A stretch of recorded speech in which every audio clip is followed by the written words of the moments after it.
तो hello friends, क्या हाल चाल। लाइक और सब्सक्राइब कर दो। तो आज मैं स्टार्ट कर रहा हूँ एक नया मानवा। इसका नाम है एकेडमी सर्वाइवल गाइड। तो स्टार्ट करते हैं बिना किसी बकवास के। इस मानवा की स्टार्टिंग में एक बंदा दिखाया जाता है जिसके बारे में बताया जाता है कि एक हाई रैंकिंग नोबल फैमिली का एक बिगड़ैल बच्चा वो एक एकेडमी पे एक राजा के तरीके राज कर रहा था। तभी उसे एक लेटर मिला। उस लेटर को पढ़ते हुए वो बोलता है कि क्या ये लोग कहना चाहते हैं कि मैं अब इस फैमिली रजिस्टर से हटा दिया गया हूँ। ऐसा लगता है कि जो भाग्य का देवता है वो भी मुझसे मजाक कर रहा है।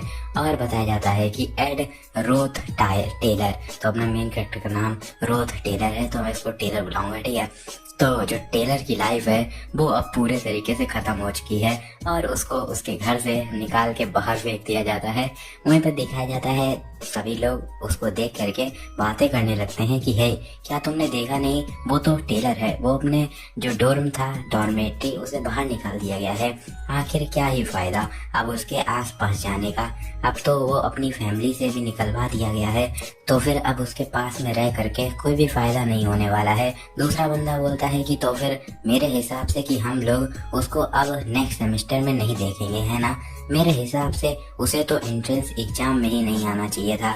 ये नोवेल्स कहेंगे, मैं जानता था कि इसके साथ पक्का ही ऐसा होगा। और मेन कैरेक्टर वो अपने मन में बोलता है कि सच बताऊं तो फिर ये बिल्कुल अनफेयर है, क्योंकि जो घमंडी एथ रोथ टायर जिसकी तुम लोग बात कर रहे हो वो मैं नहीं हूँ। मैं एक गेम के अंदर आ गया हूँ जो कि मैजिक स्कूल सेल्वेनिया अकेडमी, मेरे favourite game the failed swordsman of the Sylvania से दिया गया है। और यूजुअली जब तुम किसी वेबटून या फिर गेम के अंदर में आते हो तो फिर तुम्हें कोई एक ऐसा कैरेक्टर मिलता है जैसे कि कोई बड़े क्लैन का एक बड़ा बेटा, या फिर कोई जीनियस और बिगड़ैल एक यंग मास्टर, या फिर एक ट्रिपल एस रैंक का हंटर जो कि पूरी दुनिया के रूल्स को तोड़ने के लिए आया होता है। लेकिन इन सभी की सभी पॉसिबिलिटीज को छोड़ के मैं क्या बना हूँ, एक थर्ड रेट का विलन जो कि बस स्टार्टिंग की स्टोरी में ही थोड़ा दिखेगा और स्टार्टिंग में ही उसका पूरा काम खत्म हो जाएगा। और अभी देखो स्टार्टिंग में ही उसका घर भी छीन लिया गया है। मेरा नाम है एड रोथ टेलर। मैंने एकदम गलत टाइम पे गलत कैरेक्टर को चूज किया है। भगवान, ये बहुत गलत है, तुम ऐसा कैसे कर सकते हो। मैं हमेशा ही एकदम इतनी प्यारी और कोमल जिंदगी को जिया हूँ जिसमें मैंने एकदम सिंपल सादा और बिना किसी लालच के जिंदगी को जिया है। इसको देख करके सभी लोग बोलते हैं कि हाँ देखो वो क्या कह रहा है, कह रहा है कि भगवान ये अनफेयर है। आखिर उसका कहने का मतलब क्या है। और कह रहा है कि वो एक कोमल जिंदगी को जिया है। ये कमीना बास्टर कहेगा, आखिर ये बेशर्म ये कैसे कह सकता है। मेन कैरेक्टर शांति में बैठ जाता है तो वो लोग भी वहां से चले जाते हैं।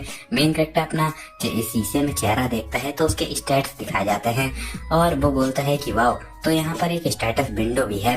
और कहता है कि लेकिन वो रीजन जिस वजह से टेलर सबसे ज्यादा बुरा कैरेक्टर है स्टार्टिंग के लिए, क्योंकि उसके जो स्टेमिना और इंटेलेक्ट के पॉइंट हैं वो 5 से भी कम है। और एक जो एनपीसी फार्मर होता है उसके भी एटलीस्ट 0.5 होते हैं। वो बचपन से ही अपने एक मैजिक फैकल्टी से मैजिक की क्लासेस ले रहा है, लेकिन फिर भी उसका इंटेलेक्ट बहुत ज्यादा नीचे है। उसी के साथ में ये स्टेमिना के साथ में क्या गलत है। एक नोबल के लिए इतना कम स्टेमिना होना एक लज्जा की बात है। और नहीं, ये सच में अब मुझे समझ में आ रहा है कि वो एक थर्ड रेट का विलन है जो कि बस स्टार्टिंग के सिनेरियो में आएगा। उसके बाद में मुझे तो याद भी नहीं है अपनी मेमोरी में कि ये कहाँ पर गया बाद में। लेकिन रुको, मुझे रिकॉल करने दो एक सेकंड। हाँ, मुझे याद आया, जब गेम की एंडिंग हो रही थी तो उस समय पर क्रेडिट के टाइम पे कोने में मैंने एक बंदा देखा था जो कि बिल्कुल इसी के तरीके दिख रहा था। नहीं, वो भीख मांग रहा था। शिट, ये बिल्कुल भी सरप्राइज वाली बात नहीं है कि एक गुंडा जो कि इस दुनिया के बारे में कुछ भी नहीं जानता था उसको एकदम स्ट्रीट पर छोड़ दिया गया। यही भी बहुत लकी बात है कि वो जिंदा रह गया। क्या ही किया जा सकता है। आखिर मुझे ये बॉडी क्यों मिलनी थी मैं नहीं जानता, ये सब क्यों हुआ। लेकिन मेरा खुद का एक रास्ता है, तो फिर मैं अपनी एंडिंग को उस बंदे जैसी एंडिंग तो बिल्कुल भी नहीं होने दूंगा। मैं कुछ भी करके इसको बिल्कुल पलट के रख दूंगा। दिखाया जाता है सीन शिफ्ट होकर के वो एक जंगल में आ जाता है और कहता है कि मैं इस जंगल में इसी वजह से आया हूँ ताकि सभी के सभी जो स्टूडेंट हैं वो मुझको देख ना पाए, क्योंकि सभी लोग देख करके मेरे बारे में बातें कर रहे थे, जिस वजह से मुझे गुस्सा आ रहा था। और देखा जाए इस समय पर जिस टाइम की मैं पोजीशन में था वहां से आते हुए उसको मैंने पूरे तरीके से समझा। जो टेलर है वो अपनी फैमिली से निकलवा दिया गया है और इस स्टार्टिंग के सिनेरियो में फॉर्चुनेटली वो सिर्फ और सिर्फ अपनी फैमिली से हटाया ही गया है का आखिर वो अपने स्कूल से अभी एक्सपेल नहीं किया गया है। ये बहुत ज्यादा इम्पोर्टेंट है। आखिर क्यों? क्योंकि यहाँ पर जब तक तुम सेल्वेनिया एकेडमी से ग्रेजुएट हो जाते हो तो फिर तुम्हारा फ्यूचर पक्का ही सिक्योर रहता है। तो फिर मुझे क्या करना है, बस इस एकेडमी से किसी तरीके से ग्रेजुएट होना है और मेरे हिसाब से ये चीज तो मैं आसानी से कर ही सकता हूँ। उसके बाद में मैं एक कंफर्टेबली लाइफ को जीऊंगा जैसे कि मैं अपनी पिछली जिंदगी में जीत रहा था। तो ऑब्वियसली मेरा गोल क्या होगा? ग्रेजुएशन। वेल देखा जाए तो सबसे बड़ा इस समय पर इशू ये है कि जो ट्यूशन फीस है वो बहुत ही ज्यादा होती है। तो सेमेस्टर की जो इस सेमेस्टर की फीस है वो पहले ही पेड कर दी होगी, लेकिन अगर मैं किसी तरीके से स्कॉलरशिप को पा पाऊँ तो फिर शायद मैं नेक्स्ट सेमेस्टर में जा सकता हूँ। लेकिन इन स्टैट्स को देख करके लगता है क्या मुझे इसका स्कॉलरशिप मिलेगी? मेरे हिसाब से तो बिल्कुल भी नहीं। चलो अभी ट्यूशन के बारे में नहीं सोचते हैं, पहले जो अर्जेंट चीज है उसके बारे में सोचते हैं। जो चीज मुझे सरवाइव करने के लिए चाहिए वो फूड, क्लॉथ और शेल्टर, खाना और कपड़े, उसी के साथ में मकान। देखा जाए तो फिर कपड़े मेरे पास हैं ही जितने मुझे चाहिए। अब मुझे जो चाहिए वो है फूड और शेल्टर। लेकिन जो प्रॉब्लम है वो ये है कि मेरे पास में ना तो सोने के लिए कोई जगह है और ना ही कुछ खाने के लिए खाना। तो अब मुझे क्या करना चाहिए? और इस टेलर की अगर देखी जाए इसकी रेप्यूटेशन के हिसाब से तो अगर मैं कहीं जाऊंगा भी तो अभी मुझे कोई जॉब तो घंटा नहीं देने वाला है और मुझे डॉर्मेट्री से भी निकाल दिया गया है तो मैं वहां पर भी नहीं जा सकता हूँ। शिट, ये बहुत गलत बात है। लेकिन चलो मैं बहुत ज्यादा खुश हूँ कि यहाँ पर एक झरना है यहीं पे थोड़ी दूर पे ही। तो मेरे हिसाब से अब मुझे क्या करना चाहिए? 10 दिन बचे हैं जब स्कूल स्टार्ट होगा, तो तब तक मेरे हिसाब से मुझे इतना ज्यादा कॉन्फिडेंट हो जाना चाहिए कि मैं इस जो स्कूल है उसको अटेंड करने के लिए उतना ज्यादा ताकतवर हो जाऊं। देखा जाता है वो मैजिक का यूज कर रहा होता है, विंड ब्लेड, जिसको यूज करके वो बहुत ज्यादा थक जाता है और मन में कहता है कि थैंकफुली वो कुछ स्पेल्स का तो यूज कर सकता है, लेकिन ये देखने में जितना ज्यादा आकर्षक लग रहा है ये उतना तो बिल्कुल भी यूजफुल नहीं है। मैं सिर्फ और सिर्फ कुछ ही बार इसका यूज किया हूँ, सिर्फ 15 बार, और इतने बार में ही मैं इतना ज्यादा थक गया हूँ कुछ कहने को ही नहीं। और एटलीस्ट तुमने अगर मुझे बाहर निकाला था तो कुछ खिला के तो निकालते, ऐसे कैसे कौन निकालता है? क्या मैजिक को यूज करने से भूख ज्यादा लगती है? मुझे बहुत ज्यादा भूख लगी है। मुझे याद है मेरे ग्रैंडपा ने मुझसे छोटे पे कहा था कि अगर तुम लकड़ी के बीच का जो हिस्सा होता है उसको निकालोगे, उसको जलाओगे और उसके बाद में खाओगे तो वो बहुत अच्छा टेस्ट करता है। और वो उसको उठाता है और कहता है कि अगर इसको दूर से देखा जाए तो फिर ये चिकन के ब्रेस्ट जैसा लग रहा है, और उठाता है, उसको खाता है, फिर एकदम बहुत तेज से खांसना स्टार्ट कर देता है। सीन शिफ्ट होकर के डे 3 का सीन दिखाया जाता है और कहता है कि आई हेट ग्रैंडपा, तुम सबसे ज्यादा बुरे हो। और बताता है कि 1 दिन तक भूखा रहने के बाद और 2 दिन तक माथा पच्ची करने के बाद मैं इस कंक्लूजन पे आया हूँ कि लकड़ियों का यूज होना चाहिए घर बनाने के लिए। I mean, एक नंबर का चूतिया है, तुझे 3 दिन लग गए ये सोचने में कि लकड़ियों का घर बनाना चाहिए। और कहता है कि चलो तो फिर मुझे सबसे पहले एक सपोर्ट बनाना पड़ेगा लकड़ियों का यूज करके। यहाँ पर 4 लकड़ियां हैं, मेरे पास 2 ही हाथ हैं, आखिर मैं इसको कैसे यूज करूँ? ये डेफिनेटली बिल्कुल भी इजी नहीं है। और गिर पड़ता है, लेकिन फिर बहुत ज्यादा हिम्मत करके उठता है और फाइनली बांध ही देता है। तो कर हर मैदान भाई, कभी भी झुकने का नहीं, मतलब कभी भी हार मानने का नहीं, ठीक है ना? चलो आगे बढ़ते हैं। और कहता है कि तो फिर फाइनली मेरा शेल्टर का जो फ्रेम है वो बन चुका है, अभी भी बहुत ज्यादा दूर जाना है। वैसे मैं जमीन पर नहीं लेट सकता हूँ, तो अपने जितने भी कपड़े होते हैं उनको उसके नीचे डाल देता है और बोलता है कि वेल ये एकदम खराब ही रहेगा, अब मेरे पास में कोई भी चॉइस नहीं है, क्या ही कर सकते हैं। दिखाया जाता है रात बीत जाती है, अगला दिन आ जाता है। फाइनली वो किसी तरीके से अपना शेल्टर बना लेता है, बहुत ज्यादा थक जाता है और कहता है कि पता नहीं मैंने इसको कैसे कर लिया। दिखाया जाता है तब इसके सामने एक सिस्टम विंडो आती है जिसमें लिख करके आता है तुमने एक बेसिक वुड का शेल्टर बनाया है जिसकी जो क्राफ्टिंग डिफिकल्टी थी वो आधा स्टार्ट थी, और इससे तुम्हारी जो स्किल्स हैं वो बढ़ी हैं, हैंडीनेस, डिजाइन और गैदरिंग एबिलिटी, ठीक है, ये सब बड़ी होती हैं जिनका कोई ज्यादा काम नहीं है, इसमें ही काम आएगा। और बोलता है कि तो फिर ये जो क्राफ्टिंग सिस्टम है ये एकदम से पॉपअप हो गया आते ही जब मैंने इनका यूज किया, और टेलर ने हमेशा ही एक नोवेल जैसी जिंदगी जी है, तो उसे कभी भी पता ही नहीं चला कि वो मैजिक में बिल्कुल भी टैलेंटेड नहीं है, बल्कि इन कामों में ज्यादा टैलेंटेड लगता है। ओ हाँ, इस समय पर जो हैंडीनेस है उसका मुझे बहुत ज्यादा जरूरत है, और उस हैंडीनेस जो उसे लेवल 1 की मिली होती है उसका यूज करके एक भाला बना देता है, और कहता है कि चलो अब कुछ बढ़िया सा खाने के लिए लेने के लिए चलते हैं, और जाता है एक जगह पर जहाँ पे कुछ तालाब टाइप में होता है, वहाँ पर मछलियों को मारने लगता है और कहता है कि मुझे मीट खाना है, और फाइनली उसे 2 मछलियाँ मिलती हैं जिनको वो पकाना स्टार्ट कर देता है, और बोलता है कि अभी भी 1 हफ्ता बचा हुआ है इसको अपने स्कूल को स्टार्ट होने में, तो फिर मुझे तब तक के लिए होल्ड बैक करना पड़ेगा, और मेरे हिसाब से मुझे ऐसे ही रहना पड़ेगा जैसे कि मैं इस समय पर जा रहा हूँ। और खाने ही वाला होता है तभी पीछे से कोई आता है और बोलता है कि हे तुम, और मेन कैरेक्टर को देख करके बहुत ज्यादा घबरा जाता है और कहता है कि मैं सरवाइव करने में इतना ज्यादा बिजी हो गया था कि मैं कोई बहुत ज्यादा इम्पोर्टेंट चीज तो भूल ही गया। एक लड़की आती है जो कि बोलती है कि तुम एड रोड टेलर हो ना, तो इसको सुनकर के मेन कैरेक्टर बहुत घबराते हुए बोलता है कि ये मेन कैरेक्टर है, पर सभी के सभी मेन कैरेक्टर में क्या मेरा इससे बढ़ना अभी ज्यादा जरूरी था। और पहले का सीन दिखाया जाता है जहाँ पर यही लड़की अपने मेन कैरेक्टर से कहती है कि जल्दी से जल्दी इस एकेडमी से डिसअपियर हो जाओ। इसका नाम होता है प्रिंसेस फोइनिया, और वो बोलती है कि क्या तुम अभी तक इस जगह को छोड़ करके गए नहीं हो। मेन कैरेक्टर बोलता है कि यही बंदा है, यही लड़की है जिसने कि मुझे इस डॉर्मेटरी से निकाला था, और बताता है कि एड रॉड टेलर दो एक विलन है जो कि स्टार्टिंग के ही गेम में स्टार्टिंग में आता है और अपने स्टेटस का यूज करके एमसी की जो चाइल्डहुड फ्रेंड होता है उसको छेड़ता है, तो उसके बदले में उसे बहुत ज्यादा पीटा जाता है, लेकिन फिर भी वो रुकता नहीं है और एकदम बदले की भावना ले करके जाता है और एमसी के लिए जो सिल्वेनिया एकेडमी के एंट्रेंस एग्जाम में कुछ चीजों को बदल देता है।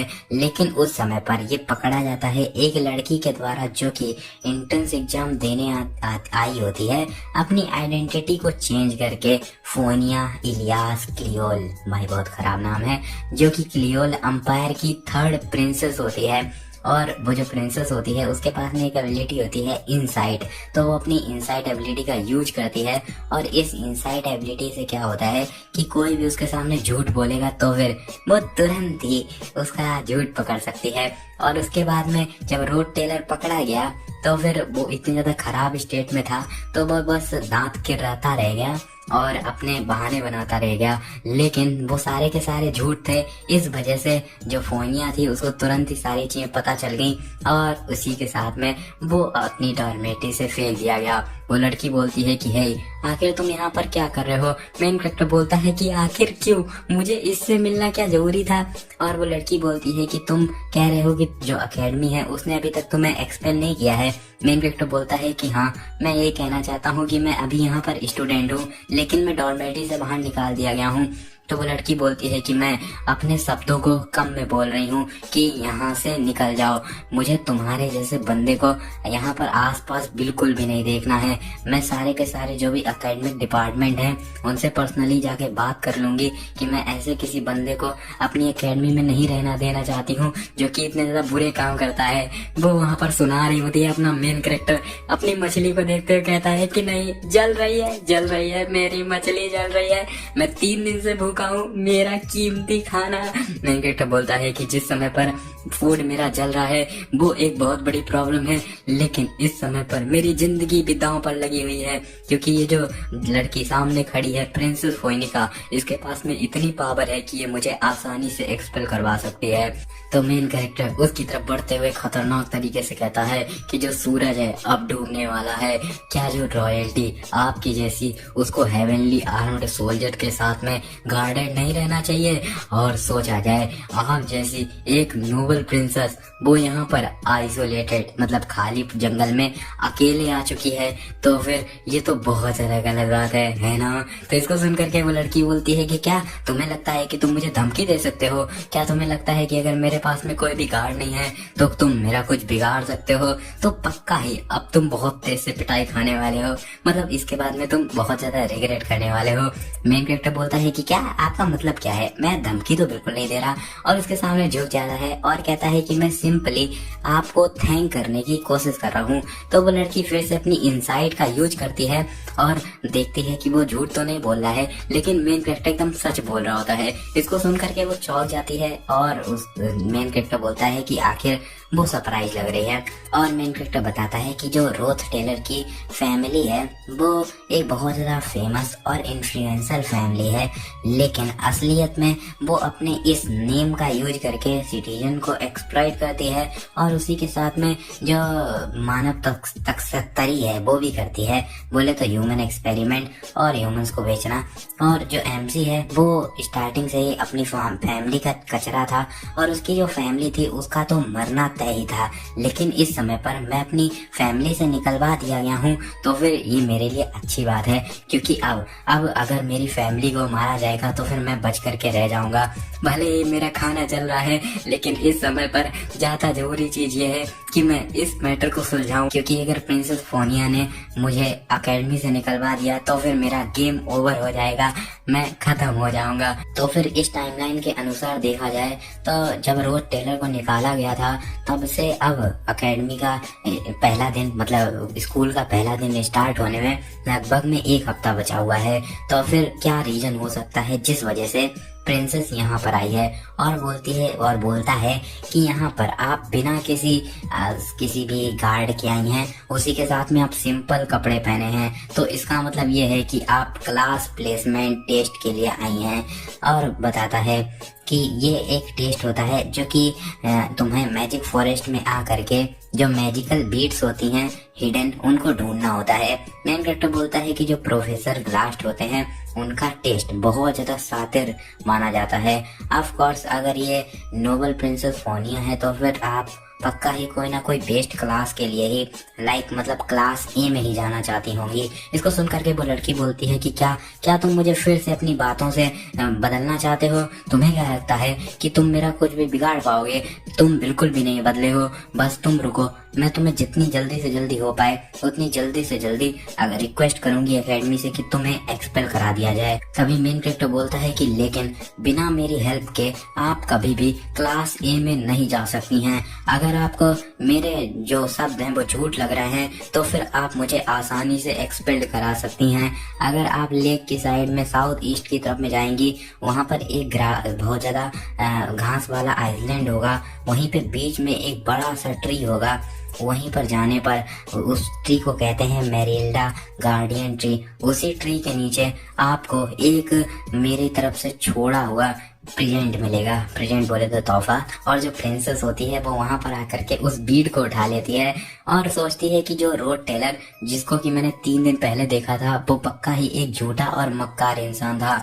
मुझे अभी भी उसका खराब सा चेहरा अभी भी याद है, वो सैड रिएक्शन। लेकिन इस समय पर जब मैंने रोथ टेलर को देखा वो एकदम डिफरेंट पर्सन था। वहीं पर सीन शिफ्ट होकर के दिखाया जाता है उनका जो क्लास प्लेसमेंट का ऑफिशियली जो टेस्ट होता है वो एंड हो जाता है और वहाँ पर जो ग्लास्ट होता है वो बोलता है कि जल्दी से जल्दी सभी लोग अपने बीट्स को निकालो, और सभी लोग अलग अलग बीट्स को निकालते हैं, जिसको देख करके वो बोलते हैं कि तुम जाओगे क्लास एफ में। और दूसरी तरफ में जाते हैं और कहते हैं कि ये जो बीट्स हैं जिन लोगों ने ढूंढी है वो लोग क्लास ए में पक्काए जाने वाले हैं।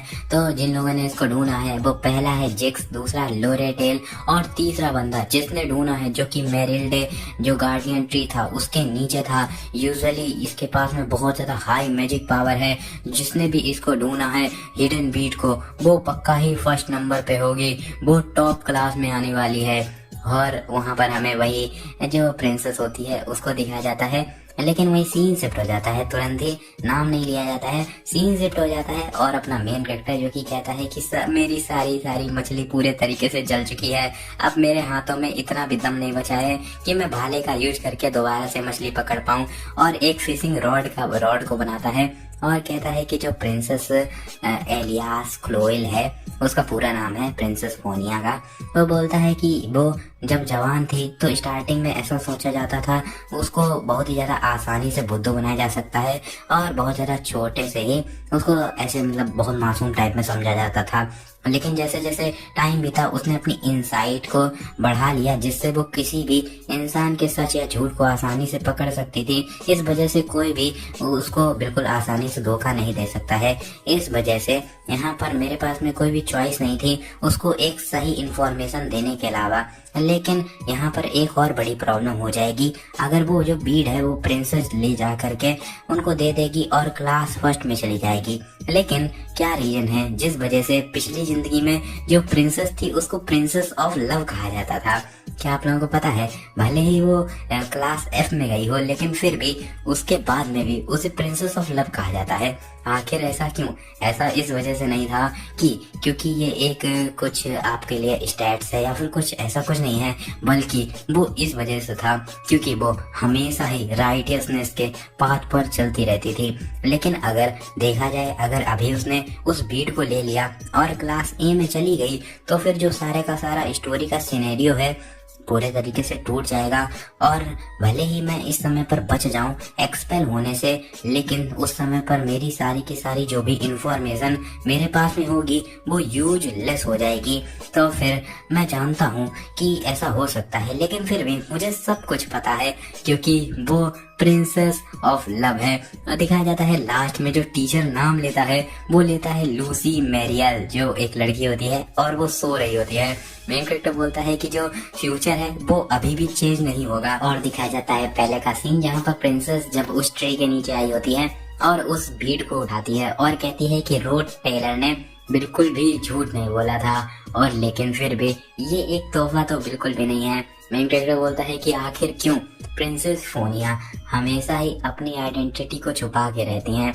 ये इस वजह से क्योंकि जब भी उसकी आइडेंटिटी पता चलती है तो उसे स्पेशल ट्रीटमेंट मिलना स्टार्ट हो जाता है। लेकिन वो खुद को प्रूव करना चाहती थी और वो जानती थी कि अगर उसने उस बीड को ले लिया तो फिर वो जो उसकी बीड को ढूंढने में लगी जो ताकत होगी वो उसकी तो बिल्कुल नहीं होगी, वो किसी की मदद से वहां पर जा पाएगी। तो इस वजह से उसे ये चीज बिल्कुल भी पसंद नहीं आई क्योंकि वो हमेशा ही राइटियसनेस के पाथ पर चलने वाली है। मैंने बस प्रिंसेस की तरफ एक बेट लगाई थी और मेरे हिसाब से ये चीज एकदम सही है क्योंकि अब जो प्रिंसेस है वो ये सोचेगी कि मैंने एकदम सच बोला तो फिर वो जा करके मुझे कम से कम एक्सपेल्ड तो बिल्कुल भी नहीं कराने वाली है।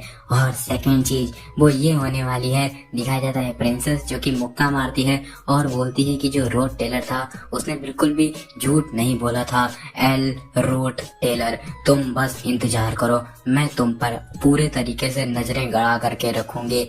और मेन कैरेक्टर बोलता है कि अब जो प्रिंसेस है अब कुछ भी नहीं कर सकती है। दिखाया जाता है मेन कैरेक्टर को फाइनली एक मछली मिल जाती है। फिर अगले दिन का सीन दिखाया जाता है जहाँ पर मेन कैरेक्टर भाग रहा होता है स्कूल के लिए और बताता है कि जहाँ पर मैं रहता हूँ तो उस हिसाब से अगर मुझे स्कूल पर टाइम पर पहुँचना है तो फिर मुझे सुबह जल्दी ही उठ के दौड़ लगानी पड़ेगी, तभी मैं स्कूल पर पहुँच पाऊंगा।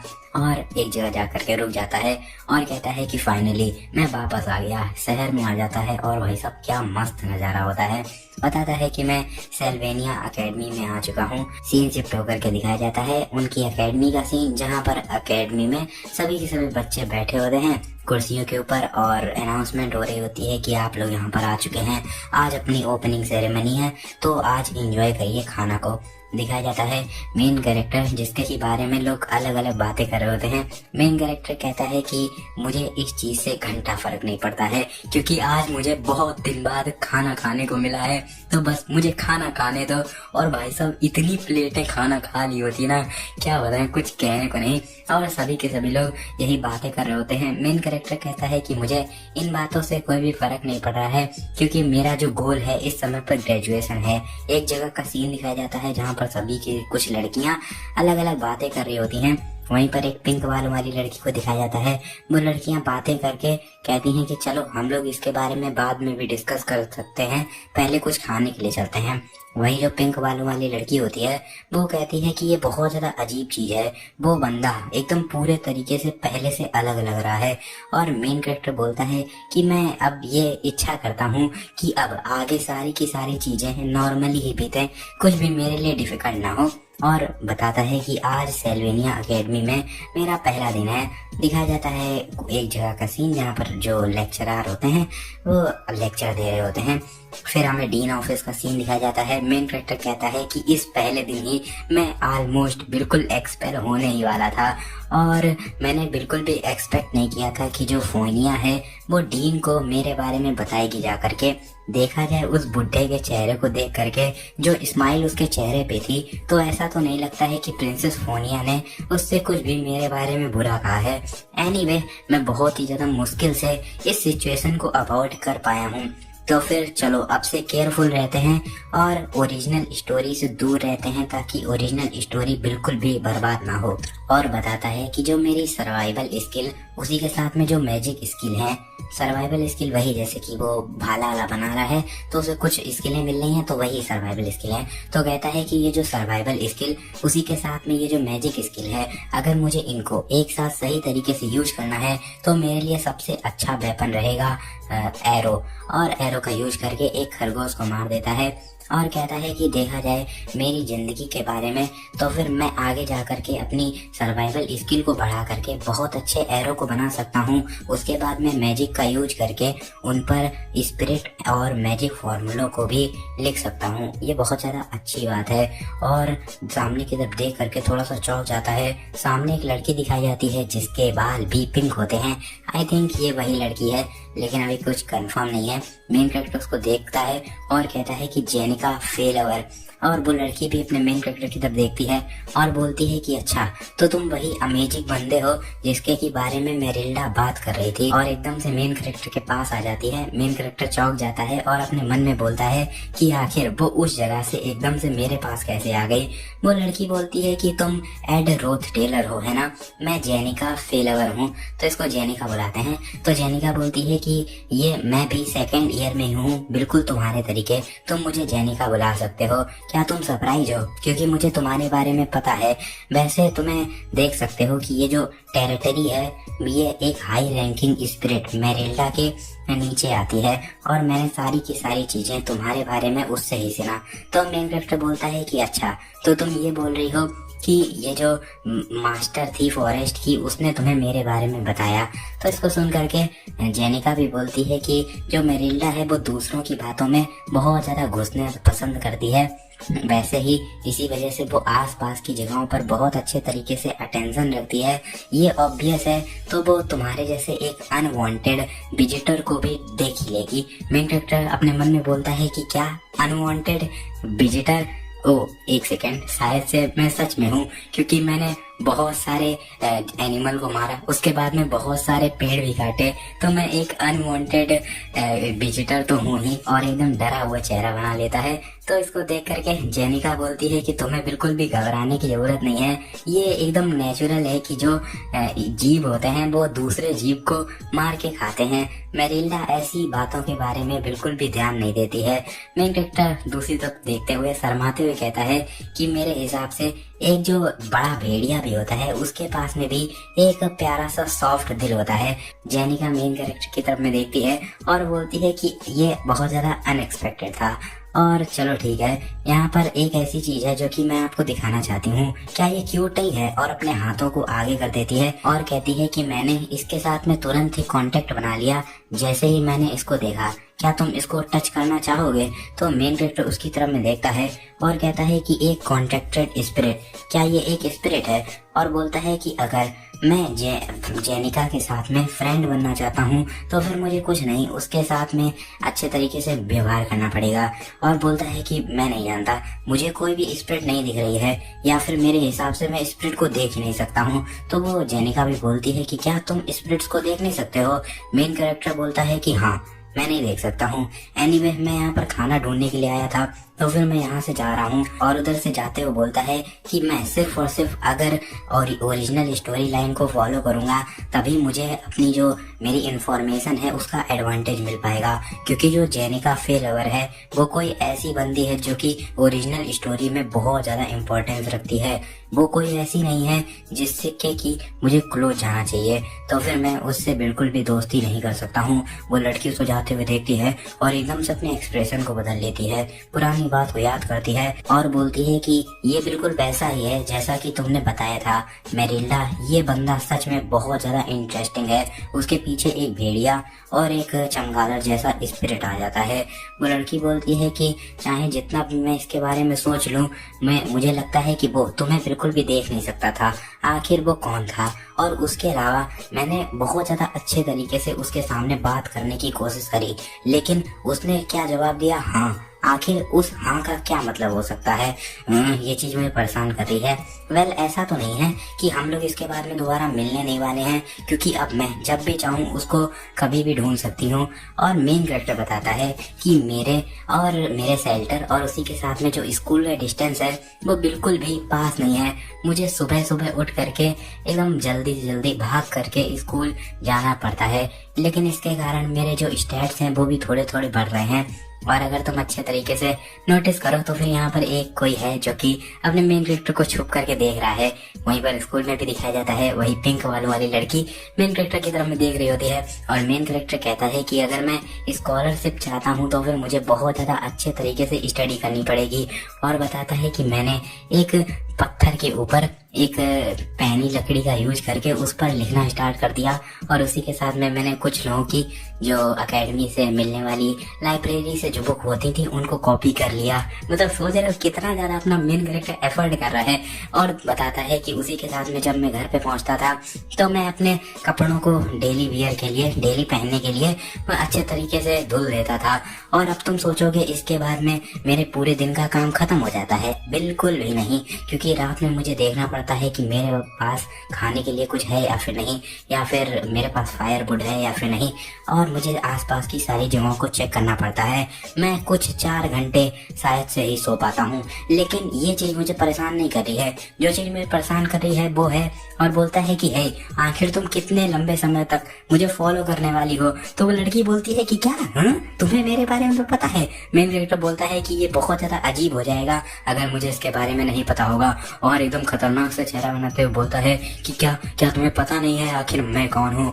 मैं हूँ एड रोथ टेलर, एक ऐसा बंदा जो कि सबसे बड़ा गुंडा है, जो कि एग्जिस्ट कर सकता है, सबसे बुरा गुंडा एड रोथ टेलर। आखिर तुम मेरे आसपास क्यों घूम रही हो? इसको सुनकर के जेनिका बोलती है कि वेल, ये दूसरे लोग समझते हैं, है ना, और मेरे हिसाब से मैं तो तुम्हें अभी बिल्कुल जानती भी नहीं हूँ। मेन कैरेक्टर बोलता है कि हाँ, जेनिका फेलवर एक बहुत ज्यादा काइंड कैरेक्टर है। वो देखने में बहुत ज्यादा कोमल और एक बुद्धू कैरेक्टर लग सकती है बाहर से, लेकिन असलियत में वो बहुत ज्यादा माइंडेड है। लेकिन देखा जाए, मैं जानता हूँ कि आखिर फ्यूचर में उसके साथ में क्या होने वाला है, तो फिर मैं उसकी इस चेहरे पर जो स्माइल है उसके ऊपर बिल्कुल भी गिर नहीं सकता हूँ, क्योंकि जो जेनिका फेलवर है वो एक्ट 1 की, मतलब पहले एक्ट की बिल्कुल फाइनल बॉस है। तो फिर वो एक ऐसी कैरेक्टर है जो कि रोथ टेलर को देख के हंसती है। उसके अलावा और कोई रोथ टेलर को देख करके स्माइल बिल्कुल भी नहीं देता है। तो फिर मैं ऐसा इतना लंबे दूर तक जाना तो नहीं चाहता था, लेकिन अब मुझे इसको दूर करने के लिए कहना ही पड़ेगा। और बोलता है कि अगर ऐसी बात है तो फिर ऐसा लगता है कि हम लोग को डेस्टिनी ही मिलाना चाहती है। क्या तुम मेरे ऊपर एक फेवर कर सकती हो? इसको सुनकर के जेनिका बहुत ज्यादा खुश हो जाती है और बोलती है कि हाँ, एक फेवर, हाँ क्यों नहीं। मेन कैरेक्टर बोलता है कि जैसा कि तुम देख ही सकती हो, मैं एकदम पूरे तरीके से बर्बाद हो चुका हूँ, अपनी फैमिली से निकलवा दिया जा चुका हूँ और मैं बहुत ज्यादा तंगी में हूँ। क्या तुम मुझे थोड़े से रुपए दे सकती हो? इसको सुनकर के वो एकदम पत्थर की मूर्ति बन जाती है। मेन कैरेक्टर बोलता है कि मेरा मतलब ये नहीं है कि मैं तुम्हें वो वापस नहीं देने वाला हूँ, ऐसा ही तो दोस्त होते हैं जो कि रुपए उधार देते हैं।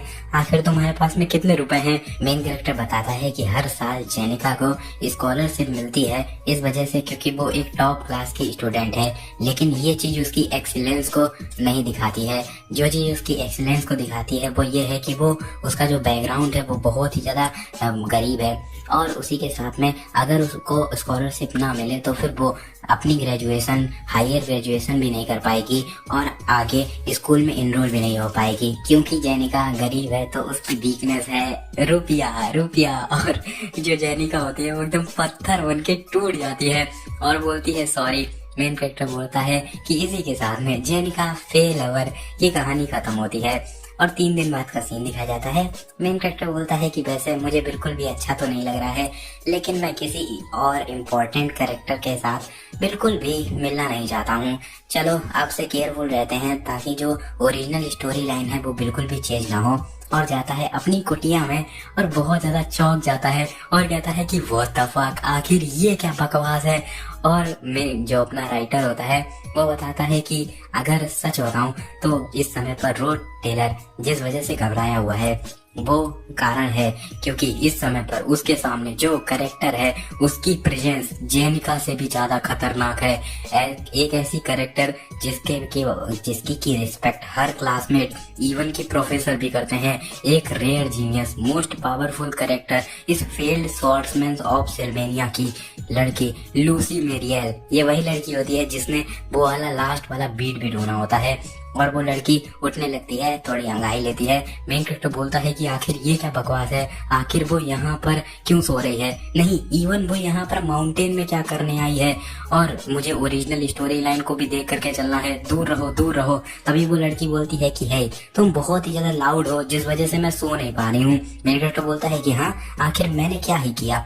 तो वो लड़की बोलती है कि नहीं तुम नहीं, मैं उस लोमड़ी की बात कर रही हूँ जो कि पीछे है, भेड़िया आई मीन, और भेड़िया की बात कर रही हूँ जो कि मैं तुम्हारे पीछे है, तो एकदम बिल्कुल घर के बराबर उसकी हाइट है। तो मेन कैरेक्टर बोलता है कि हाँ, और वो लड़की मेन कैरेक्टर के पीछे कुछ अटैक टाइप में करती है और बोलती है कि वो लगातार तुमसे बोल रही है कि किसी न किसी दिन एक दिन आएगा जिस दिन तुम्हें जेनिका को किसी भी हालत में बचाना ही पड़ेगा। दिखाया जाता है पीछे की तरफ में सच में एक भेड़िया आ जाता है। सीन शिफ्ट होकर के दिखाया जाता है। मेन कैरेक्टर बताता है कि जो लूसी थी वो मेरे कैंप में 2 दिन तक रुकी और मेरे हिसाब से इस चीज से ओरिजिनल स्टोरी पर कोई भी इफेक्ट नहीं लगेगा ना। और कहता है कि उसके बाद में मुझे ज्यादा देर नहीं लगी ये रियलाइज करने में कि मैंने ये जो सोचा था कि लूसी 2 दिन मेरे यहाँ पर रही तो इससे कोई भी ओरिजिनल स्टोरी पर फैक्ट कुछ भी नहीं बदलेगा। तो ये चीज मेरी एक बहुत बड़ी गलत फहमी थी। दिखाया जाता है हम लोग को ज्वाइंट कॉम्बैट ट्रेनिंग का सीन। वहाँ पर एक ट्रेनिंग हो रही होती है। मेन कैरेक्टर बताता है ज्वाइंट कॉम्बैट ट्रेनिंग, ये एक 1-on-1 लड़ाई होने वाली है। इसमें जो कैडेट्स हैं वो एक दूसरे से लड़ेंगे, उसी के साथ में उनके जो वेपन है उनको फेंक दिया जाएगा ताकि किसी को ज्यादा चोट ना लगे। और अलग अलग लोगों के नाम बताता है, मतलब जो भी फेमस वाले होते हैं उनका नाम बताता है और कहता है कि अगर मैं सबके नाम बताने बैठूंगा तो फिर बहुत ज्यादा टाइम लग जाएगा। लेकिन सबसे ज्यादा इम्पोर्टेंट इंसान है प्रोटैगनिस्ट फॉलिंग स्वॉर्ड्समैन का, इसका नाम है टेलर। अपने मेन कैरेक्टर का नाम है रोथ टेलर और इसका नाम है टेलर। मेन कैरेक्टर इसको सोच के खुश हो जाता है और बोलता है कि क्या टेलर का अब अगला मैच होने वाला है, चलो देखते हैं। मैंने ज्यादातर जो भी मैच थे उन पे ज्यादा ध्यान नहीं दिया क्योंकि मुझे पहले से ही पता था कि आखिर कौन ही जीतने वाला है। सभी के सभी स्टूडेंट फर्स्ट क्लास के जीतेंगे सिर्फ और सिर्फ एक को छोड़कर। तभी पीछे से आ जाती है जेनिका वेलवर। मेन कैरेक्टर बताता है कि हाँ ये लड़की है जो कि 2nd ईयर से जीतेगी। वेल मुझे अभी भी विश्वास नहीं हो रहा है कि वो अभी भी मेरे सामने इतना हंस करके आ रही है जबकि मैंने उससे रुपए के लिए पूछा था। क्या उसे बिल्कुल भी शर्म नहीं आ रही है? और वो लड़की पूछती है कि क्या तुमने जो मैच की लिस्ट है उनको देख लिया है? मेन कैरेक्टर बोलता है कि जो लूसी है वो कैट की फैमिली से आती है और ये जो जेनिका है वो कुत्तों की फैमिली से आती है, आई मीन डॉग की फैमिली से। उसका कहने का मतलब ये है कि जो बिल्ली होती है वो बहुत ज्यादा इठला के चलती है, एकदम उबासी में रहती है और अपने काम से मतलब है और किसी से नहीं। और कुत्ते क्या होते हैं, तुम हिलाते हिलाते पीछे चले जाते हैं, समझ रहे हो? तो ऐसा कुछ कहना चाहता है। मेन कैरेक्टर बोलता है कि मैं लिस्ट में बिल्कुल भी इंटरेस्टेड नहीं हूँ। तो वो लड़की बोलती है कि क्या तुम क्यूरियस नहीं हो? आखिर ऐसा क्यों? क्या तुम अपने मैच के बारे में बिल्कुल भी जानना नहीं चाहते हो? मेन कैरेक्टर बोलता है कि रुको 1 मिनट, मुझे भी फाइट करनी पड़ेगी, मैं तो भूल गया क्योंकि ओरिजिनल स्टोरी में जो रोथ टेलर था वो पहले ही एक्सपेल करवा दिया गया था, तो मुझे नहीं पता है कि उसका अपोनेंट कौन होने वाला है। नहीं, ऐसा बिल्कुल नहीं हो सकता है। तभी एकदम से वहाँ पर जो मेन कैरेक्टर होता है टेलर, वो आ जाता है लड़ने के लिए और कहता है कि मैं अपनी पूरी एबिलिटीज के साथ में लड़ाई करूंगा। तो मेन कैरेक्टर बोलता है कि नहीं, मुझे कोई चिंता करने की जरूरत नहीं है। इस समय पर जिस पर मुझे ज्यादा ध्यान देना है वो है टेलर, क्योंकि देखा जाए तो फिर ये जो पूरी दुनिया है सिर्फ और सिर्फ टेलर के आसपास ही घूमने वाली है। और मैंने टेलर के साथ में सबसे ज्यादा बुरी से बुरी और सबसे ज्यादा अच्छी से अच्छी इंप्रेशन छोड़ने वाली एंडिंग को देखा है। तो फिर मैं उसकी पूरी जर्नी को काउंटलेस बार देख चुका हूँ। उन सभी के सभी जो काउंटलेस रास्ते मैंने देखे थे, उनमें से एक भी रास्ता नहीं था जो कि बिल्कुल भी कठिन ना हो। लेकिन उसके बाद में भी जो टेलर था वो आगे बढ़ा और इस दुनिया को बचा पाया। मेन कैरेक्टर बहुत ज्यादा खुश हो जाता है। हम अपने मेन कैरेक्टर को मेन कैरेक्टर बोलेंगे, उसको टेलर बोलेंगे, ठीक है ना, क्योंकि रोथ टेलर इसमें बोलने में थोड़ी दिक्कत होती है और टेलर से बोलने में आसानी हो रही है, ठीक है। तो मेन कैरेक्टर बोलता है कि मैंने पहले से ही डिसाइड कर लिया है कि मैं अपनी जिंदगी पे ज्यादा ध्यान दूंगा, लेकिन फिर भी टेलर तू मेरा प्यार है, मैं तुझे जरूर चेंज करूंगा। और बाय द वे आखिर किसका किसका मैच होने वाला है, तभी अनाउंसमेंट होती है कि जो रोथ टेलर है उसका मैच लूसी मैरियाल से होने वाला है। लूसी वही जो कि अपने मेन कैरेक्टर के यहाँ पे रुकी थी। मेन कैरेक्टर बोलता है कि क्या, एक सेकंड, लूसी है कहाँ। दिखाया जाता है एक जगह का सीन जहाँ पर लूसी आराम से नींद मार रही होती है, उठती है और वहाँ पर स्टेज पर जाती है। मेन कैरेक्टर बताता है कि ये जो टेलर है वो इस दुनिया का प्रोटैगनिस्ट, जो कि हमेशा से ही एक स्वॉर्ड्समैन बनने के लिए ही जन्मा है। उसने कभी भी जिंदगी में एक स्वॉर्ड को नहीं पकड़ा था, लेकिन जब वो अपनी पहली बार स्वॉर्ड को घुमाएगा तो फिर वो लूसी का जो लाइटनिंग मैजिक होगा उसको आसानी से काट देगा। उसके बाद में जो लूसी होगी वो, क्योंकि उसको चोट लगने वाली होगी इसी वजह से उसके पास में बिल्कुल भी टाइम नहीं होगा, तो फिर वो बहुत ही ज्यादा कम डिस्टेंस के कारण एक लाइटनिंग स्ट्राइक का यूज करेगी, जो कि इंटरमीडिएट लेवल की लाइटनिंग स्ट्राइक होगी।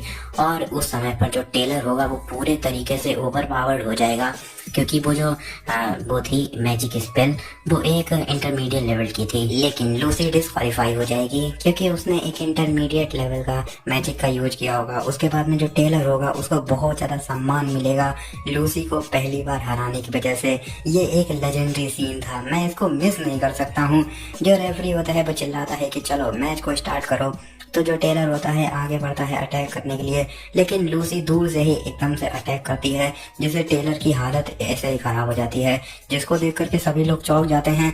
लूसी अभी भी अंगाई ले रही होती है। सभी लोग बात करने लगते हैं कि क्या ये खत्म हो चुका है। मुझे लगता है कि तुम उससे बिल्कुल भी जीत नहीं सकते हो, क्योंकि इस बार जो क्लास 1 है एकदम टॉप क्लास की है। और ये भी कोई सोचने वाली बात नहीं है कि तुम अपने खाली हाथों से कैसे ही एक मैजिशियन से लड़ सकते हो। और मेन कैरेक्टर बताता है कि जो टेलर मैकलोर था उसकी जिंदगी शुरू से ही बहुत ज्यादा मुसीबतों से बीती। एक देश का बंदा जो कि शुरू से ही एक फेलियर रहा।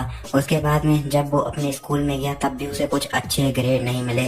उसके बाद में वो एक इतना बड़ा फेलियर था कि उसको किसी ने भी एक्नॉलेज नहीं किया। लेकिन उस समय पर, जिस समय पर सभी लोगों ने सोच लिया था कि मैच खत्म हो चुका है, उस इतनी ज्यादा खराब सिचुएशन में जहाँ पर सभी लोग उसके लिए, जो मैकलोर था उसके लिए थू थू कर रहे थे, उस समय पर जो मैकलोर था उस इतने ज्यादा दुख के समय में भी बिल्कुल भी हार मानने को तैयार नहीं था। वो अपनी आंखों को नहीं खोता है और एकदम से उड़ जाता है, तलवार को इस बार उठा लेता है।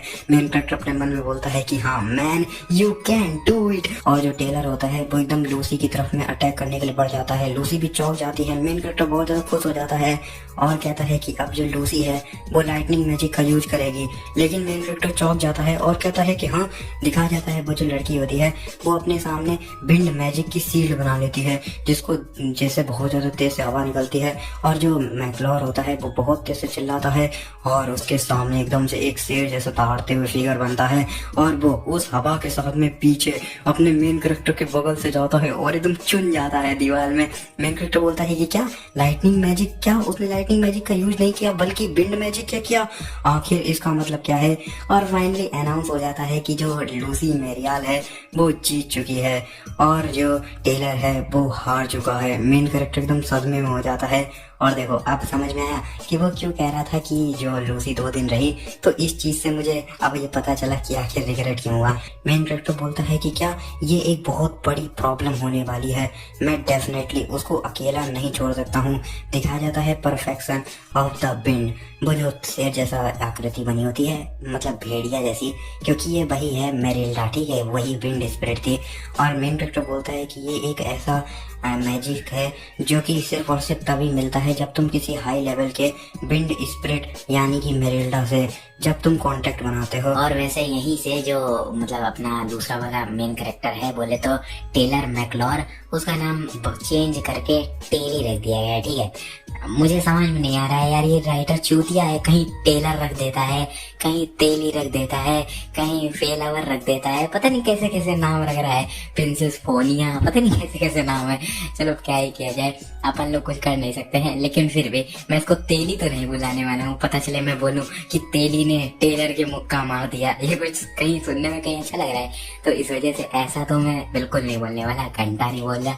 इसकी जगह उसका नाम मैकलॉर लेते हैं, ठीक है, मैकलॉरेन, ठीक है, अपनी मस्त गाड़ी का नाम उसको बना देते हैं। तो जो अपना मेन कैरेक्टर होता है टेलर, वो भी उसके पीछे पीछे जाने लगता है और वो लड़की बोलती है क्या तुम मुझे जर्की दे सकते हो।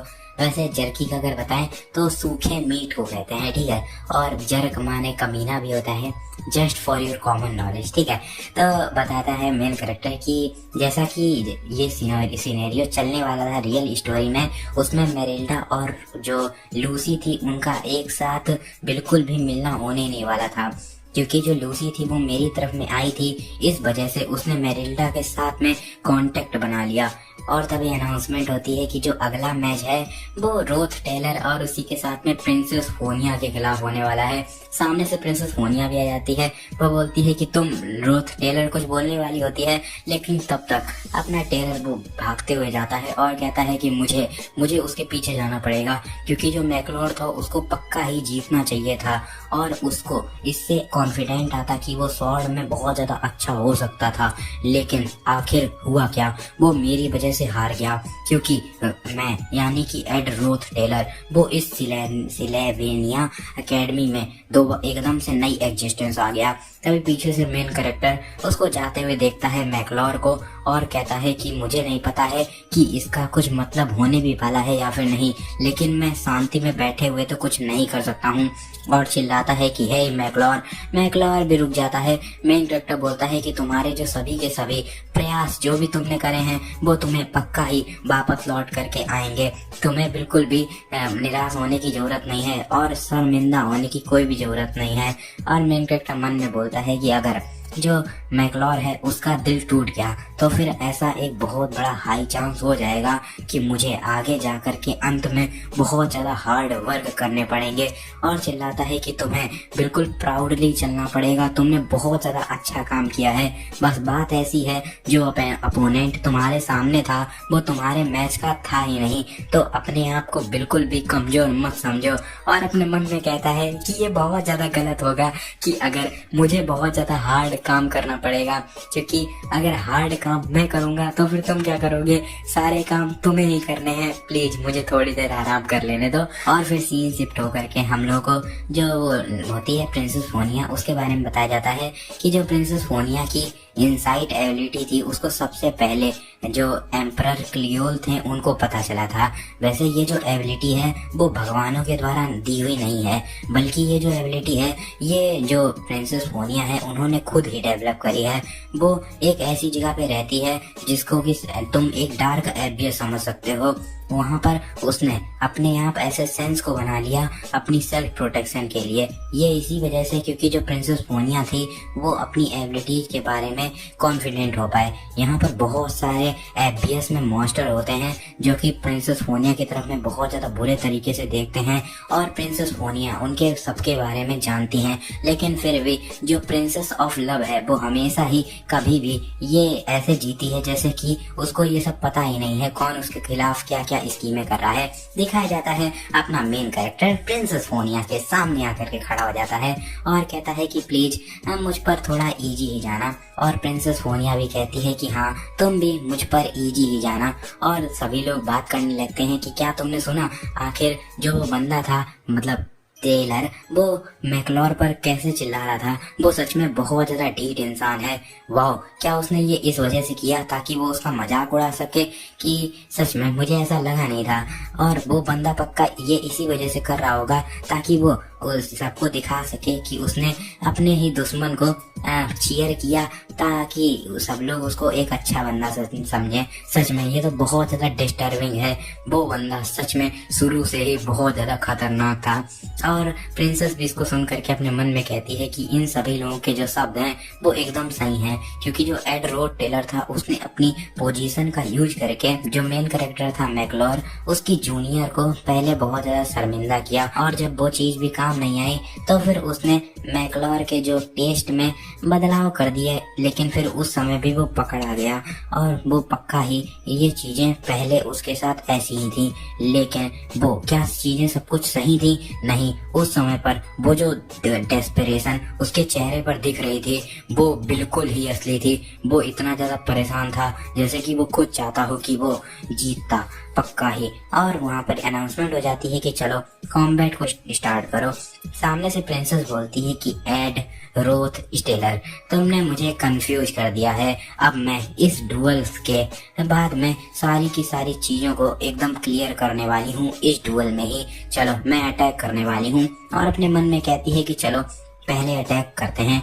और अपने मन में सोचती है कि जो रोथ टेलर है वो फायर और विंड मैजिक का यूज करता है, तो आखिर देखते हैं कि वो कैसे अटैक करने वाला है। क्या वो लगातार 2-3 मूव हम एक दूसरे के साथ में लड़ाई करेगा या फिर एक बहुत ज्यादा लंबा बैटल लेके जाएगा? चलो देखते हैं। कम से कम मुझे ये तो पता चल जाएगा कि आखिर ये जो बंदा है ये इतना ज्यादा मिस्टीरियस है, तो कम से कम मुझे कुछ तो इसके बारे में पता ही चल जाएगा अगर ये कुछ भी एक्ट करेगा। लेकिन जो मेन कैरेक्टर होता है वो कुछ करता ही नहीं है, जिससे वो एकदम पानी के एक ही अटैक में गिर पड़ता है जाकर। प्रिंसेस भी देख करके चौंक जाती है। मेन कैरेक्टर बोलता है कि मैं हार गया, तो प्रिंसेस बोलती है कि हाँ आखिर तुमने क्या कहा? और अपने मन में कहती है कि उसने इवन की जो सामने से वाटर वॉल अटैक आ रहा था उसको रोकने की जरूरत तक नहीं करी। ऐसा तो हो ही नहीं सकता है कि वो इतनी आसानी से हार जाए। सभी के सभी लोग चिल्लाने लगते हैं कि वाह, ये तो जो मैकलोर था उससे भी खराब था। वो स्टार्टिंग में बहुत ज्यादा कूल एक्ट कर रहा था, लेकिन वो तो सिर्फ और सिर्फ एक ही हिट में हार गया। प्रिंसेस आप सच में बहुत ही ज्यादा कूल हैं, बहुत ज्यादा अच्छे। और जो मेन कैरेक्टर होता है कहता है कि ये एक बहुत ज्यादा अच्छी फाइट थी और मैंने इससे बहुत कुछ सीखा। तो प्रिंसेस भी कुछ बोल नहीं पाती है और अपने मन में कहती है कि ये जो बंदा है जब से स्टेज पर आया है तब से ही मुझसे एक भी बार इसने जो अपनी आंखों का कांटेक्ट नहीं बनाया है, बोले तो आई कांटेक्ट नहीं बनाया है। मेरे हिसाब से उसका कभी भी स्टार्टिंग से ही प्लान ही नहीं था इस डुअल को लड़ने का। और क्या सच में वो ऐसे इस डुअल को खेलने का कोई मतलब भी हुआ? और मेन कैरेक्टर तुरंत फिर से भागते हुए ढूंढने लगता है मैकलोर को और अपने मन में कहता है कि अब मैं दोबारा से प्रिंसेस फोनिया के कांटेक्ट में आ गया था, लेकिन मैं मेन सिनेरियो को बिल्कुल भी अफेक्ट नहीं करना चाहता था। इस वजह से मैं तुरंत ही हार गया, क्योंकि जो प्रिंसेस फोनिया है वो बहुत ज्यादा इम्पोर्टेंट पर्सन है इस पूरी स्टोरी लाइन में। लेकिन जो सबसे ज्यादा इम्पोर्टेंट पर्सन है प्रिंसेस फोनिया से भी ज्यादा, वो है अपनी इस कहानी का मेन कैरेक्टर, बोले तो टेली मैकलेरन। आखिर वो कमीना कहाँ चला गया? तभी कोई बुलाता है कि एड रोड टेलर। दिखा देता है प्रिंसेस फोनिया वहीं पर आ जाती हैं और टेलर बोलता है कि प्रिंसेस आखिर आप बिना किसी गार्ड के यहाँ पर क्यों आ गई? तो प्रिंसेस बहुत ज्यादा गुस्से में बोलती है कि हे आखिर तुम हो क्या? तो मैं तो बोलता है कि हाँ मुझे नहीं पता आप क्या किस बारे में बात कर रही हैं, क्या आप उस डुअल के बारे में बात कर रही हैं? मैंने उससे बहुत कुछ सीखा। प्रिंसेस गुस्सा होते हुए बोलती है कि आखिर तुम्हारा मतलब क्या है कि तुमने बहुत कुछ सीखा? तुम जैसे ही वहाँ पर स्टेज पर आए थे तब से ही तुम्हारा जीतने का कोई मन ही नहीं था, तुम बस किसी भी तरीके से स्टेज से जल्दी उतरना ही चाहते थे। और बहुत ज्यादा गुस्सा होती है और कहती है कि वैसे भी मेरी क्लास में मुझे बहुत ज्यादा दिक्कत आ रही है, क्योंकि एक पता नहीं जो लोमड़ी जैसी दिखने वाली एक व्यापारी है जो कि बस पूरे स्कूल पर अपना ही राज चलाना चाहती है। और जो प्रोफेसर ग्लास्ट हैं वो भी मुझे बिल्कुल पूरे तरीके से परेशान करके रखे हैं, और उसके अलावा सारे के सारे सर्वेंट वो मुझे हमेशा ये बताते रहते हैं कि रॉयल्टी को काम ऐसे करना चाहिए, रॉयल्टी को काम वैसे करना चाहिए। मेरा वैसे ही मूड पूरे तरीके से खराब है। आखिर तुम कौन हो जो कि मेरे दिमाग को और भी ज्यादा कॉम्प्लिकेट कर रहे हो? मेन कैरेक्टर उसको देखते हुए अपने मन में कहता है कि आखिर क्या क्या सच में जो प्रिंसेस थी इतने लंबे समय से अपनी इस फ्रस्ट्रेशन को दबा कर रखी थी? तभी जाता है और प्रिंसेस के कंधे पर हाथ रखता है और कहता है कि एक लंबी सांस को लो और थोड़ी देर के लिए शांत रहो, और यहाँ पर कोई भी जरूरत नहीं है कि आप इतने ज्यादा काम को करो।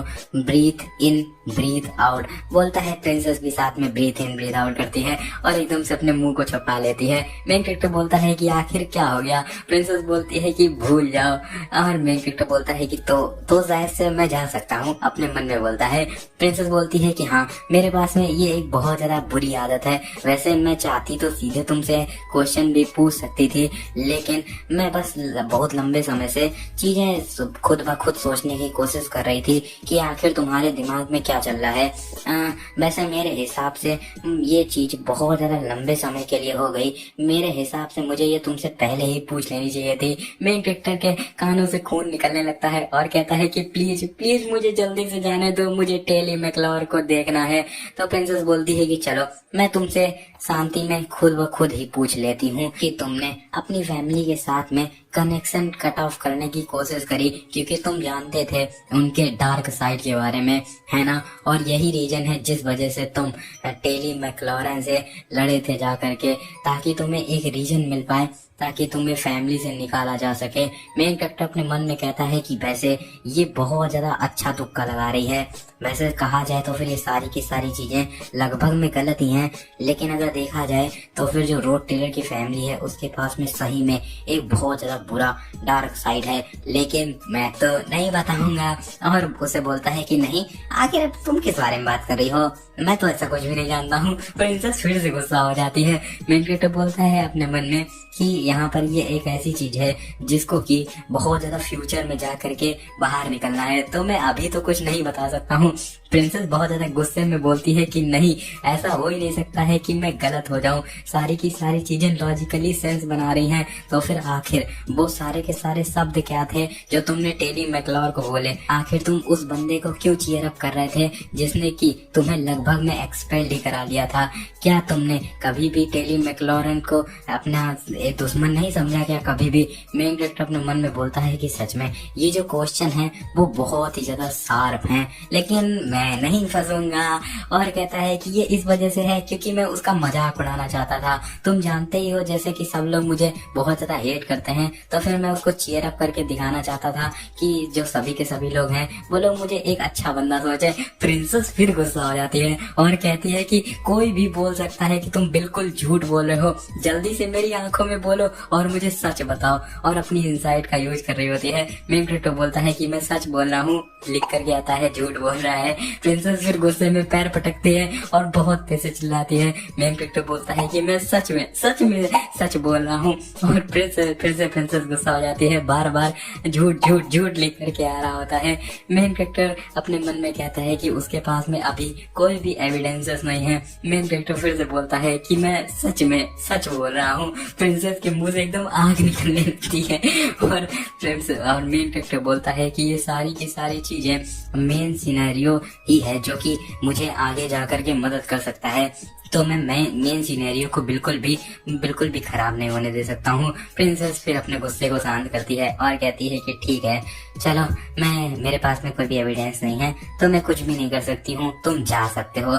जब से तुम यहाँ पर आए हो तब से तुम उस दरवाजे की ही तरफ देख रहे हो, लगता है तुम्हें बहुत ज्यादा अर्जेंट काम है, जाओ। अच्छा, तो मेन कैरेक्टर जाने लगता है और बोलता है थैंक यू। फिर वहीं पर रुक जाता है और कहता है कि ये पहली बार है कि जो प्रिंसेस है उसने किसी को अपनी ये साइड दिखाई है, क्योंकि एक ऐसी बंदी जो कि इतनी जल्दी बहुत सारे लोगों के कनेक्शन में आ चुकी है, मेरे हिसाब से ये चीजें उसको और भी ज्यादा हेडेक दे रही होंगी। उसके अलावा मैं भी अब यहाँ पर इस सिनेरियो में आ चुका हूँ तो ये चीज उसे और भी ज्यादा परेशान कर रही होगी।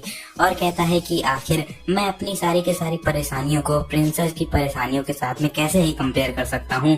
मेरे हिसाब से मुझे तो लगता है कि ये मेरी परेशानियां तो बहुत ही कम है और आपको देख करके लग रहा है कि आपकी हालत बहुत ज्यादा खराब है। ये बहुत ज्यादा जरूरी है कि आप जो भी कॉम्प्लिकेटेड हम पॉलिटिक्स चल रही है उस पर ध्यान दें, लेकिन फिर भी आपको अब रिलैक्स हो जाना चाहिए, क्योंकि ये एक ऐसी जगह है जिसके के बारे में सारी चीजें जो छोटी से छोटी हों उसके बारे में तुम्हें चिंता करने की कोई भी जरूरत नहीं है। ये सेल्वेनिया अकेडमी है, ना कि तुम्हारा राजमहल। और राइटर बताता है कि जो प्रिंसेस फोनिया है वो हमेशा ही लोगों के जो झूठ होते हैं उनको देखने में ही लगी रहती है, लेकिन ये पहली बार था जब किसी ने उसको झांकने की, उसके बारे में जानने की कोशिश करी।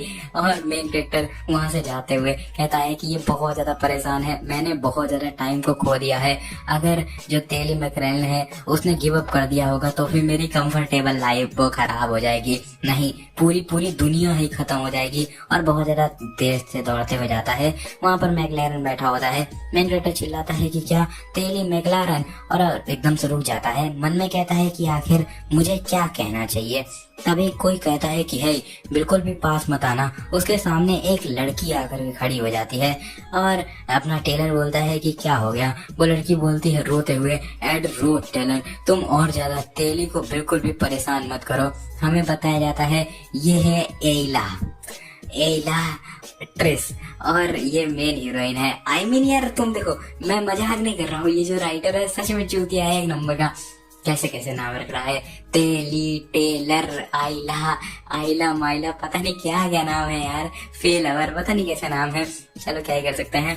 और वो लड़की आइला बोलती है कि पहले से ही मैकलैरन की हालत खराब है तो तुम्हें उसको और भी ज्यादा परेशान करने की कोई भी जरूरत नहीं है।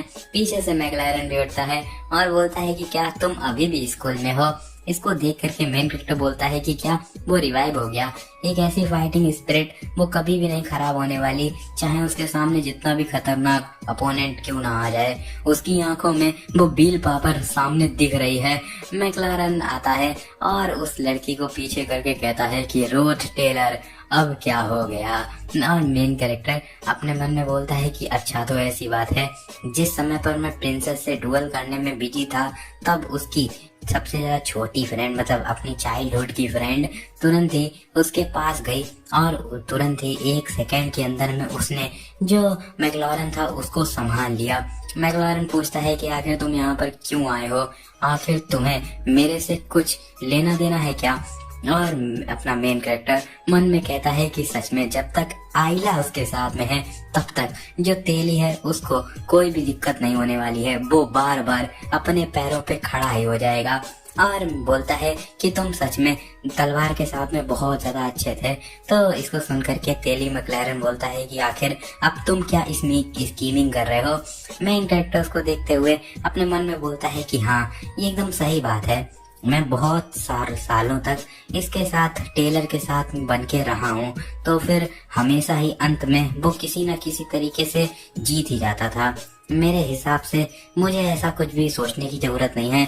चलो अब थोड़ा सा अच्छे तरीके से सोचते हैं। मुझे लगता है कि वो आसानी से दुनिया को बचा ही लेगा, तो फिर मुझे बस यहाँ पर सरवाइव करने की जरूरत है। मैंने उसे एक कोई कमजोर बंदे के तरीके सोच लिया, लेकिन मुझे ये नहीं भूलना चाहिए कि वो ही इस दुनिया का प्रोटैगनिस्ट है। चाहे जो भी हो जाए वही आगे जा करके पूरे तरीके से इस दुनिया को बचाने वाला है।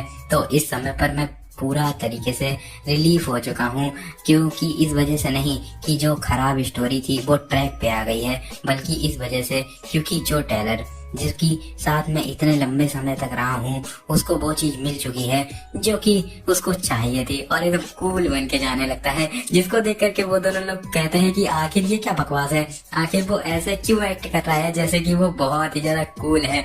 मेन कैरेक्टर अपने मन में बोलता है कि वेल मैं इस चीज को अवॉइड नहीं कर सकता हूँ। तभी एकदम से ब्लास्ट टाइप में होता है। मेन कैरेक्टर पीछे की तरफ में देखता है और बोलता है कि ओरिजिनली सभी लोगों को इस चीज को उसी बिल्डिंग में खड़े होकर के देखना चाहिए था। गोल्डन डॉटर लोरेथेल और उसके सामने जो हाई लेवल की सॉर्सरर, स्पिरिट सॉर्सरर जेनिका फेलवर की लड़ाई। और वैसे देखा जाए तो फिर ये जो ओरिजिनल स्टोरी से चीजें बिल्कुल भी अलग तो नहीं है, लेकिन मैं पक्के तरीके से कह रहा हूँ कि जो टेलर और आइला हैं इस सीन को अच्छे तरीके से देख रहे होंगे। टेलर, अच्छे तरीके से इस सीन को देखते रहो, क्योंकि ये ऐसी ही बहुत सारी परेशानियां आगे आकर तुम्हारे सामने आने वाली हैं। क्योंकि जो पहले सिनेरियो का जो फाइनल बॉस है वो है जेनिका फेलवर। सीन शिफ्ट होकर के दिखाया जाता है जहाँ पर जो जेनिका होती है वो जीत जाती है, तो सभी के सभी जो सेकेंड ईयर के बच्चे होते हैं वो आकर के उसको चीयर्स करने लगते हैं और कहते हैं कि तुमने हम लोगों की जो नाक थी उसको कटने से बचा लिया। तभी जो जेनिका होती है एकदम से कुछ आवाज को सुनती है और सामने देख करके चौंक जाती है। सामने की तरफ में दिखाया जाता है वो जो लड़की होती है लाल बालों वाली, उसकी हालत एकदम खराब होती है, जिसको देख करके जो वो होती है जेनिका, वो भी बहुत ज्यादा घबरा टाइप में जाती है। मेन कैरेक्टर बोलता है कि बस एक ही चीज ओरिजिनल स्टोरी से अलग हुई कि जो लूसी थी उसने टेलर को हरा दिया, और उसके अलावा सारी चीजें ऐसी ही गईं। और उसके अलावा जो जेनिका थी उसने जो सेकेंड ईयर के स्टूडेंट थे उनके गर्व को बचा लिया। और जेनिका, उसके पहले से ही बहुत सारे दोस्त हैं और इस इंसिडेंट के साथ में मेरे हिसाब से अब वो और भी ज्यादा परेशान होने वाली है। मेरे हिसाब से ये चीजें बाद में खुद ब खुद ही सही हो जाएंगी, लेकिन मुझे लगता है कि अब मैं बहुत लंबे समय तक उससे नहीं मिलने वाला हूँ। और सीन शिफ्ट होकर के रात का सीन दिखाया जाता है और कहता है कि जब भी मैं किसी भी मेन कैरेक्टर के आसपास में आता हूँ तब मेरा मन एकदम पूरा दिमाग चकराने लगता है। और अब 2 हफ्ते बीत चुके हैं जब ज्वाइंट कॉम्बैट ट्रेनिंग हुई थी, और जब से मैं किसी भी मेन कैरेक्टर के साथ में बिल्कुल भी इन्वॉल्व नहीं हुआ हूँ, जिस वजह से मेरी स्टडीज और सर्वाइवल दोनों बहुत ज्यादा अच्छे तरीके से काम कर रहे हैं। मेरे पास में एक फिशिंग नेट भी है, तो मुझे खाने की भी दिक्कत नहीं होती है। और भाई अपने मेन कैरेक्टर के फाइनली 6 पैक भी निकल आते हैं, बोले तो 4 पैक, और उसका सारा दिखाया जाता है। स्टेमिना उसका 6 हो जाता है, इंटेलेक्ट 5 हो जाता है, टैलेंट 9 हो जाता है, विल पावर 8 और लक हो जाता है 6, और पहले इससे बहुत ज्यादा कम था। मेन कैरेक्टर अपने मन में बोलता है कि क्या ये इस वजह से है क्योंकि मेरा स्टेमिना अब बढ़ चुका है, मेरी बॉडी बहुत ज्यादा हल्की महसूस हो रही है, लेकिन ये बहुत ज्यादा जल्दी हो जाएगा अगर मैं अभी से आलसी हो जाऊंगा। तभी वहां पर फिर से फेलवर आ जाती है जेनिका। और भाई ये बताओ, ऐसे कौन आंखें बंद करता है? कौन चूतिया होगा जो कि ऐसे आंखें बंद करता है? देखो आंखें, भाई क्या बताओ, चलो छोड़ो, जब तुम्हें देखना ही है तो आंखें क्यों बंद करनी है? और बोलती है कि एड रोड टेलर, क्या तुम्हें नंगा रहना पसंद है? इसको सुनकर के मेन कैरेक्टर बोलता है कि हाँ, आखिर तुम किस बारे में बात कर रही हो? तुम ही हो जो कि एकदम से सामने आ गई, मैं तो सिर्फ और सिर्फ अभी फिशिंग करके आ रहा हूँ। और मेन कैरेक्टर जेनिका से पूछता है कि आखिर इस जगह के बारे में इतना भी क्या खास है जो तुम लगातार बार बार इस जगह पर आती ही रहती हो? तो इसको सुन करके वो बोलती है कि ये एक टॉप सीक्रेट बेस के तरीके है, जब भी मैं यहाँ पर आती हूँ मुझे एक एडवेंचरर के तरीके महसूस होता है, जो कि मुझे बहुत ज्यादा एक्साइटेड कर देता है। वैसे मैं तुमसे थोड़ी सी बात करना चाहती थी, मैं तुमसे कुछ एडवाइस लेना चाहती थी किसी चीज पर। इसको सुन करके मेन कैरेक्टर बोलता है कि क्या एडवाइस, और अपने मन में कहता है कि आखिर इतने सारे लोगों में मुझसे ही क्यों? तो जेनिका बोलती है कि तुम उस समय पर जल्द ही निकल गए थे, तो मेरे हिसाब से तुमने नहीं देखा होगा पिछले महीने जो कॉम्बैट ट्रेनिंग में लास्ट मैच था, उस समय पर मैंने किसी को बहुत ज्यादा हर्ट कर दिया था। मेन कैरेक्टर इसको सुन करके अपने मन में बोलता है कि क्या वही उसकी जो अपोनेंट थी उसने ही पहले इंटरमीडिएट लेवल का स्पिरिट मैजिक का यूज नहीं किया था? वेल, ये जेनिका के लिए मेरे हिसाब से कुछ भी मैटर नहीं करता है, क्योंकि वो दिल की बहुत ज्यादा अच्छी है। और जेनिका बोलती है कि वेल, मैं हमेशा ही बहुत लंबे समय से सोच रही हूँ कि मैं किसी तरीके से इसको भूल जाऊं, लेकिन फिर भी बार बार मेरे दिमाग में ये थॉट आ जाता है कि मैंने कुछ ज्यादा ही कर दिया। मैं इस थॉट को अपने दिमाग से निकाल ही नहीं पा रही हूँ, मुझे लगता है कि जैसे मैंने ओवर रिएक्ट कर दिया।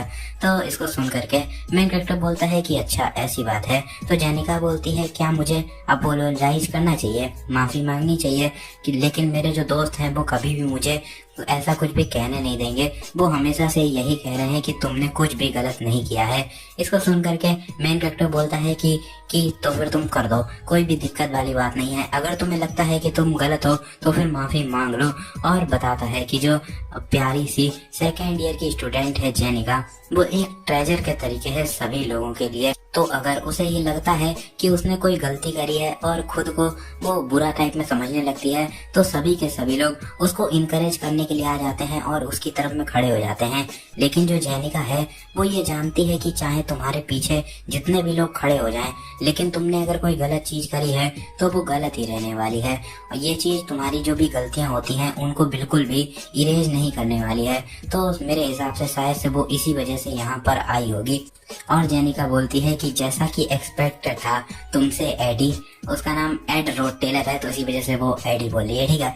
और बोलती है कि तुम कभी भी मेरी जो साइड है उसको अनकंडीशनली बिल्कुल भी नहीं लेते हो। इसको सुन करके एडी बोलता है कि बिल्कुल भी नहीं, अगर तुम इस चीज से ऑफेंड हो गई हो तो फिर मुझे माफ कर देना। तो इसको सुन करके जेनिका बोलती है कि नहीं नहीं, तुम्हें मिसअंडरस्टैंडिंग हो रही है, मैं बिल्कुल भी ऑफेंड नहीं हुई हूँ। और अपने मन में कहती है कि ये बंदा पिछले साल से पूरे तरीके से बदल चुका है। और राइटर बताता है कि जेनिका भले ही बाहर से देखने में बहुत ज्यादा नाजुक और कमजोर लगती हो, बहुत ज्यादा हंसमुख लगती हो, लेकिन वो एक बहुत अच्छी ऑब्जर्वर है दूसरे बंदे को लेकर के।